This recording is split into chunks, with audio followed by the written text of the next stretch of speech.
이제부터 말씀드릴게요. 그건 나이를 먹으며 뒤늦게 찾아온 깨달음 같은 게 아니라 우울증 증세에 더 가깝습니다. 그래서 친구의 중심을 두고 친구 사귀려 안 하던 노력을 하는 것보다는 우울증 혹은 그 심한 우울감 자체에 집중해야 합니다. 그 증세의 원인을 해결하거나 완화하려는 노력이 우선이에요. 특히나 이 시기에 주의할 점이 있습니다. 이렇게 심정적으로 힘든 시기에 친구를 사귀다 보면 사람을 만나면 내가 나아질 거라는 착각을 하기 쉽지만 그게 오히려 연쇄적인 악순환이 될 수도 있습니다. 겉보기에는 사람 대 사람, 친구 관계로 보이지만 사실은 주고받는 교환 관계가 되는 거예요. 왜냐면 나부터가 내 힘듦을 해결하려고 친구를 만드는 거잖아요. 그럼 자연스럽게 의존이 생기고 상대가 어떤 사람이냐에 따라 내 감정이 좌우되는 구조가 되어버리는 거죠. 예를 들어 상대가 나르시시스트라면 나를 위하는 척 이용할 수도 있고요. 정상적인 사람이라면 의존하는 내가 부담스러워서 관계를 끊어버릴 수도 있습니다. 만에 하나 힘든 내 얘기를 잘 들어주는 좋은 친구를 만났다고 해도요, 내가 그 힘든 상황을 벗어나고 보면 되려 그 친구를 답답하게 여기고 멀어질 수도 있습니다. 이건 뭐 좋고 싫고 맞고 틀리고의 문제가 아니라 회복된 나와는 결이 다른 관계가 된다는 거죠. 결국 상처를 치유받고 상대를 버리는 악역이 돼버리는 경우가 생각보다 굉장히 많습니다. 그래서 친구는 힘든 순간에 만드는 게 아니라 내가 건강하고 좋은 상태일 때 자연스럽게 가까워진 사람이어야 합니다. 이 사람이 괜찮아서 친구가 되었다. 이게 진짜 건강한 관계입니다. 요약을 해보자면 결국 친구는 힘든 순간에 만드는 게 아니라 내가 건강할 때 자연스럽게 생기는 관계라는 것이죠. 그렇다면 반대로 친구가 없어도 괜찮은 사람도 있을까요? 그런 사람들은 어떤 사람일까요?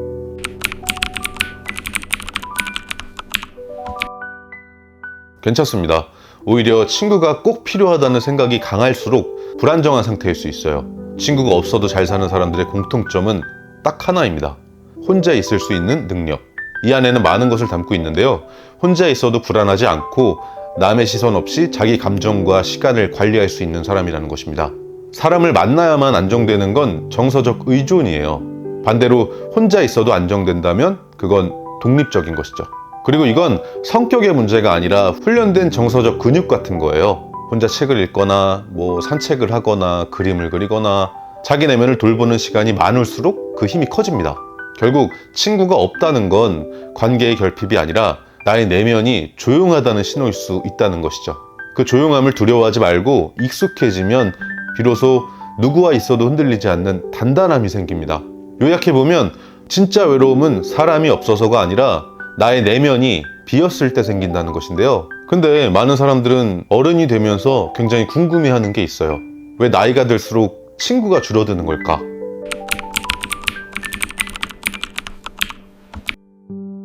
이유는 간단합니다.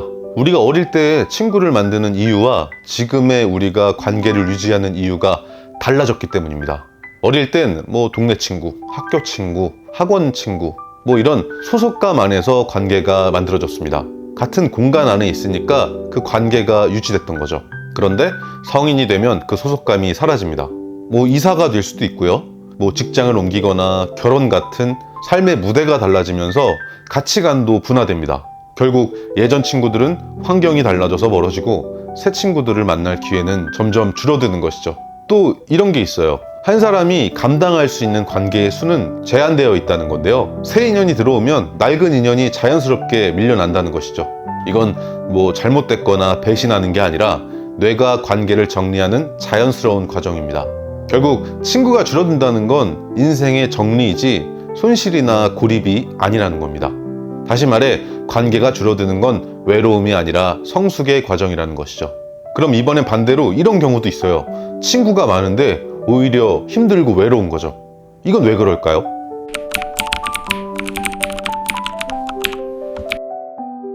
그럴 수 있습니다.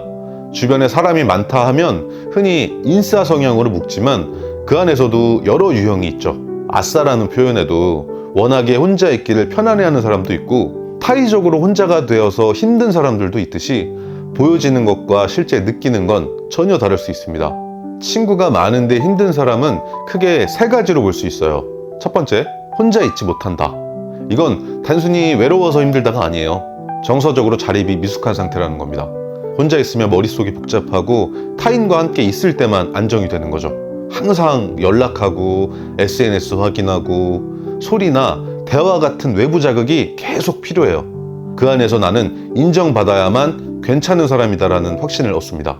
두 번째, 사람은 많이 만나는데 대인관계 능력이 낮은 거예요. 여기서 대인관계란 단순히 친화력이나 사회성이 아니라 관계를 안정적으로 유지하는 심리 기술을 말합니다. 말실수가 잦고 눈치도 없고 약속이나 비밀도 잘 못 지키고 아니면 너무 착해서 거절을 너무 못한다던가 반대로 관계 안에서 과도하게 선을 넘는 행동을 반복하는 것이 대표적이에요. 이런 부분을 스스로 체크해봐야 합니다. 세 번째, 인정 욕구의 강박입니다. 사람들에게 좋은 사람으로 보이고 싶다는 압박이 크면 클수록 관계는 점점 피로해집니다. 이건 결국 남들이 나를 싫어할까봐 생기는 불안이죠.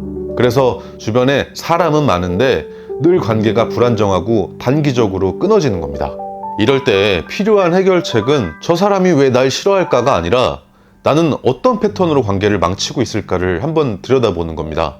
이게 좀 냉정하게 들리지만 해결의 출발점이에요. 사람들과의 관계 속에서 계속 이런 패턴이 반복된다면 이건 운이 나쁜 것도 아닐 수 있고요. 상대가 이상한 것도 아닐 수 있습니다.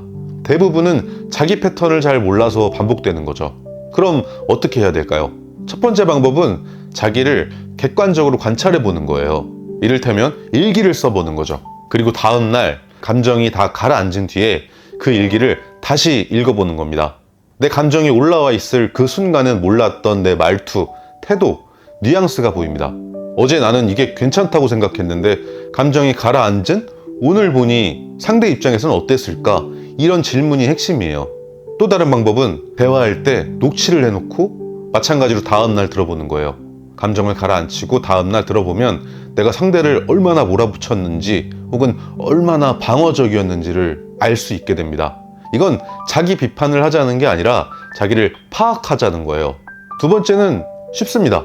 그냥 직접 확인하는 거예요. 혼자 상상 속에서 막 불안을 키우지 말고요. 그냥 한번 물어보세요. 나 지금 좀 실수했니? 내 방금 한 말 조금 불편했어? 여기서 상대가 괜찮다고 하면 그걸로 끝입니다. 더 파고들지도 마세요. 만약에 상대가 괜찮다면서도 속으론 불편했다면 그건 이제 상대의 과제죠. 내가 거기까지 짊어질 필요는 없습니다. 세 번째는 감정의 거리두기인데요. 복수심이나 분노 또 질투처럼 어떤 대상이 있는 그 감정이 올라올 때는 그 감정을 해소하려고 하지 말고 물리적으로 차라리 거리를 두세요. 이건 시간이 흐르면서 자연히 좀 잦아듭니다. 그게 오히려 관계를 좀 지키고 유지하는 방법이에요. 결론적으로 관계의 피로는 사람이 아니라 나의 패턴에서 온다는 것이죠. 이걸 직면하고 수정할 수 있을 때 비로소 진짜 관계가 시작됩니다. 사람이 많은데 외롭다면 문제는 타인이 아니라 나의 불안과 패턴이라는 것을 인지해야 한다는 것이죠. 그렇다면 마지막으로 궁금해지는 게 있는데요. 그럼 진짜 친구는 어떤 사람일까요?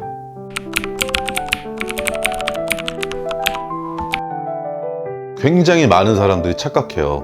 아무렇지도 않게 나한테 돈을 빌려줄 수 있는 사람, 새벽에 불러도 나와서 같이 나랑 술 먹고 놀아줄 사람, 이런 기준으로 많이들 생각을 하죠.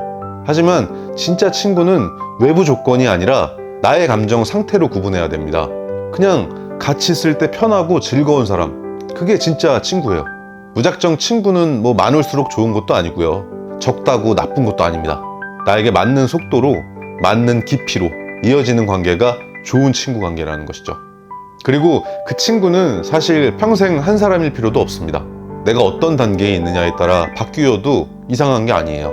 신나게 술 먹고 놀던 시절에는 함께 웃고 술 먹는 친구가 진짜 친구일 수 있고요. 힘든 시절엔 묵묵히 내 얘기를 들어주는 사람이 진짜 친구일 수도 있죠. 그 순간이 즐겁고 진심이라면 그걸로 충분하다는 겁니다. 핵심은 좋은 친구를 찾기보다 좋은 상태에 내가 먼저 되어야 한다는 것이죠. 네, 이번 영상은 여기까지입니다. 이 주제를 더 구체적으로 실천할 수 있는 3줄 양식 영상이 있습니다. 고정 댓글에 링크를 남겨둘게요. 필요하신 분들은 거기서 이어가시면 됩니다. 구독 부탁드리면서 저는 이만 가보겠습니다. 더 좋은 이야기로 다시 찾아뵐게요. 감사합니다. 안녕히 계세요.